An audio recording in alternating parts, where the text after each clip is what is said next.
পয়লা মে আগামীকাল থেকে রান্নার গ্যাসে কি নয়া কিছু নিয়ম চালু হচ্ছে, অন্তত তেমনটাই খবর। তার কারণ Indian Oil, Bharat Petroleum, Hindustan পেট্রোলিয়ামের মতো সংস্থাগুলো যারা গ্যাস সরবরাহ করে তাদের ক্ষেত্রে তাদের তরফ থেকে এরকম নয়া নিয়ম আসছে, যেখানে গ্যাস বুকিংয়ের ক্ষেত্রে অন্তত 25 দিনের গ্যাপ থাকতে হবে শহরের গ্রাহকদের মধ্যে, আর গ্রামাঞ্চলে এই গ্যাপ অর্থাৎ ব্যবধান 45 দিনও হতে পারে সর্বোচ্চ।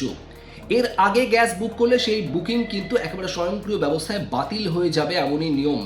এই নিয়মটা সব জায়গায় চালু হচ্ছে, আর সেই সঙ্গে সঙ্গে ওটিপি ব্যবস্থা, অর্থাৎ যখন আপনি গ্যাস ডেলিভারি নিচ্ছেন সেই সময় শুধুমাত্র বুকিং স্লিপ বা বুকিং নাম্বার দিলে হবে না, ওটিপি অর্থাৎ ডেলিভারি অথেন্টিকেশন কোড, যেটা আপনার রেজিস্টার্ড মোবাইলে এসে পৌঁছচ্ছে সেটা জানাতে হবে। এই ব্যবস্থা চালু হয়েছে অনেক জায়গাতেই, সেটা এবার সব ক্ষেত্রে প্রত্যেক গ্রাহককে এটা দিতে হবে, আর তা না হলে গ্যাস পাবেন না।